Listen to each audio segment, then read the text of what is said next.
আপোনালোকে জানিলে আপোনালোকৰ ইমানে খং উঠিব নহয়, ইমানে খং উঠিব, ওচৰত পালে কি কৰি দিব আপোনালোকে নিজে গম নেপাব। এই সিদ্ধাৰ্থ বোলাটোৱে, এই সিদ্ধাৰ্থ কালবিদ সিদ্ধাৰ্থ শৰ্মাই গৰিমা বৰুৱাৰ ডিঙিত লগাই থৈ গ'ল। এনে এটা বস্তু লগাই থৈ গ'ল, আপোনালোকক কৈ দিম, ক'বৰ কাৰণে এই ভিডিঅ'টো বনাইছোঁ, আপোনালোকে গম পাব। জুবিন গাৰ্গৰ পত্নী গৰিমা বৰুৱাৰ ডিঙিত লগাই থৈ গ'ল সেই কালপিত সিদ্ধাৰ্থ শৰ্মাই। গম পাব অলপ দেৰি পাছতেই, এতিয়া আপোনালোকে গম পাব। তাৰ আগতে মই আপোনালোকক এটা কথা ক'ব বিচাৰিছোঁ, হাজুৰ কৰিছোঁ, অনুৰোধ কৰিছোঁ, কমেণ্ট বক্সত আপোনালোকে সকলোৱে hashtag justice for Zubeen Garg বুলি লেখক। অনুৰোধ কৰিছোঁ, hashtag justice for Zubeen Garg বুলি লেখক আৰু ভিডিঅ'টো শ্বেয়াৰ কৰি দিয়ক। অনুৰোধ কৰিছোঁ, মই আপোনালোকক অনুৰোধ কৰিছোঁ মুঠপত hashtag justice for Zubeen Garg বুলি লেখক আৰু ভিডিঅ'টো যিমান পাৰে সিমান শ্বেয়াৰ কৰক, যাতে এই ভিডিঅ'টো অসমত খলকনি সৃষ্টি কৰি থাকিব লাগিব। এই ভিডিঅ'টো যাতে অসমত মিলিয়ন মিলিয়ন দৰ্শকৰ ওচৰত গৈ যাতে এই ভিডিঅ'টো পাব লাগিব, তাৰ কাৰণে আপোনালোকে শ্বেয়াৰ কৰিব লাগিব আৰু লগতে কমেণ্ট বক্সত আপোনালোকে লিখিব লাগিব hashtag justice for Zubeen Garg. তো এতিয়া আপোনালোকক দুটামান কথা কৈ ল'ব বিচাৰিছোঁ। আপোনালোকে গম পাব সিদ্ধাৰ্থই গৰিমা বৰুৱাৰ ডিঙিত কি লগাই থাকিল, আপোনালোকে গম পাব। আপোনালোকে হয়তো সকলোৱে গম পায়, জুবিন গাৰ্গে যিখন গাড়ী কিনিছিল ৰেঞ্জ অভাৰ, সেইখনৰ মূল্য কোটি টকা। ৰেঞ্জ অভাৰ যোনখন গাড়ী বৰ্তমান সময়ত সেইখনৰ দাম কোটি টকা, কোটি টকা। আৰু সেই গাড়ীখন কিনিছিল EMIত, বেংকৰ পৰা লোন লৈ। বেংক দেই, সেয়া যিকোনো বেংক হ'ব পাৰে, মই ইমান ডিটেইলছত নাজানো, কিন্তু হ'লেও যোনখিনি মই গম পাইছোঁ, নিউজত যোনখিনি দেখি আছোঁ, নিউজত যোনখিনি শুনি আছোঁ, সেই কথাখিনি আপোনালোকক ক'ব বিচাৰিছোঁ। ষ্টেট বেংক হ'ব পাৰে, UBI বেংক হ'ব পাৰে, মানে বন্ধন বেংক, মানে যিকোনো বেংক ধৰি ৰাখক, বেংকৰ পৰা লোন লৈ ৰেঞ্জ অভাৰ যোনখন গাড়ী কিনিছিল, 80 লাখকৈ টকা ৰিটাৰ্ণ কৰিবলৈ, 80 লাখকৈ টকা যি লোন লৈছিল ন, 80 লাখকৈ টকা বেংকৰ পৰা যি 80 লাখকৈ টকা লৈছিল ন, সেই টকা আজিলৈকেও ঘূৰাই দিবলৈ আছে। এই কথাটো মন কৰক আপোনালোকে দেই। আৰু লগতে জুবিন গাৰ্গে খাৰঘূলিত সপোনৰ ঘৰখন বনাইছিল, সেই সপোনৰ ঘৰখনো আজিলৈকে সম্পূৰ্ণ নহ'ল। এফালে বেংকৰ লোন 80 লাখকৈ টকা আৰু এইফালে ঘৰ।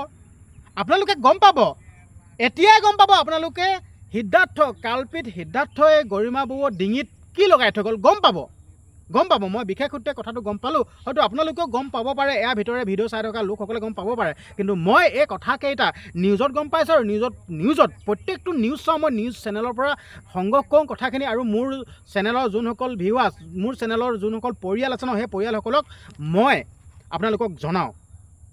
আৰু আপোনালোকেতো গমেই পায়, জুবিন দা হ'ল একেবাৰে এজন সহজ সৰল শিশু সুলভ মনৰ মানুহ। আৰু এটা ইণ্টাৰেষ্টিং কথা আপোনালোকৰ এই ভিডিঅ'টোত মানে এতিয়া মই সংযোগ কৰি দিব বিচাৰিছোঁ দেই, ৰ'ব লোকেশ্যনটো আমি চেঞ্জ কৰিছোঁ, ৰ'ব দেই। আৰু এটা কথা আপোনালোকৰ মানে এই ভিডিঅ'টোত মানে এতিয়া মই সংযোগ কৰি দিব বিচাৰিছোঁ দেই।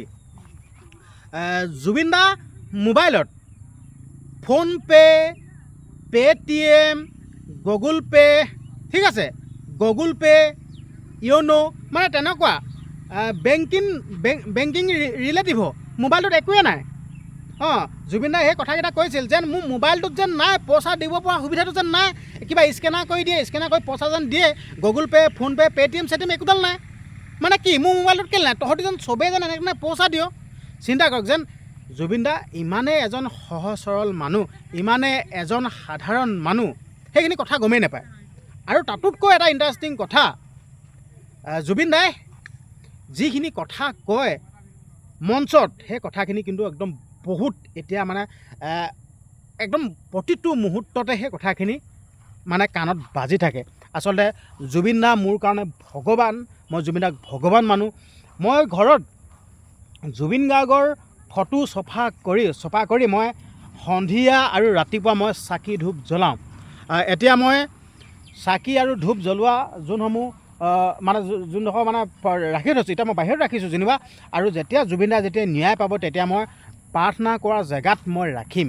আপোনালোকক কৈ দিছোঁ, তো এতিয়া কথা হ'ল সিদ্ধাৰ্থই গৰিমা বৌৰ ডিঙিত লগাই থৈ গ'ল। কি লগাই থৈ গ'ল গম পাব। আচলতে আপোনালোকে যদি ভিডিঅ'টো গুৰুত্বপূৰ্ণ সহকাৰে যদি চাই গৈ আছে এতিয়ালৈকে হয়তো গম পাইছে। মই আপোনালোকক মই ভিডিঅ'টো খন্তেক সময় পাছতে কৈ দিম। গৰিমা বৌৰ ডিঙিত লগাই থৈ গ'ল কালপিত সিদ্ধাৰ্থই। আচলতে এতিয়া গৰিমা বৌৱে কিমান দুখ কৰিছে। আজি গৰিমা বৌৱে জুবিন দাৰ ন্যায় হকে মাত মাতিব লগা হৈছে যেন আপোনালোকে সকলোৱে justice for #justice for Zubeen Garg লেখক বুলি ক'ব লগা হৈছে। কিমান দুখৰ কথা চিন্তা কৰকচোন। তো মই এতিয়াই কৈ দিব বিচাৰিছোঁ সিদ্ধাৰ্থ কালপিতে গৰিমা বৌৰ ডিঙিত লগাই থৈ গ'ল সেই ধাৰসমূহ। আমি গাঁৱলীয়া ভাষাত আমি কওঁ যেন আমুকৰ ডিঙিতহে লাগিব, এই ধাৰখিনি কাৰ ডিঙিত লাগিব, আমুকৰ ডিঙিত লাগিব, এনেকৈ আমি গাঁৱলীয়া ভাষাত কওঁ। ঠিক তেনেদৰে এতিয়া সিদ্ধাৰ্থই লগাই থৈ গ'ল গৰিমা বৌৰ ডিঙিত গোটেই বেংক বেলেঞ্চৰ পৰা আদি কৰি গোটেই ধাৰ সোপা লগাই থৈ গ'ল। এতিয়া ৰেঞ্জ ৰভাৰ গাড়ীখন কিনিছিল লোনত 80 লাখকৈ টকা ঘূৰাব লাগিব, গৰিমা বৌৰ ডিঙিত লগাই থৈ গ'ল। এতিয়া সেইখিনি ঘূৰাবলৈ বেংকেতো ৰেহাই নিদিব, দিব জানো? মোৰ যদি ভুল হোৱা নাই বেংকে ৰেহাই নিদিব।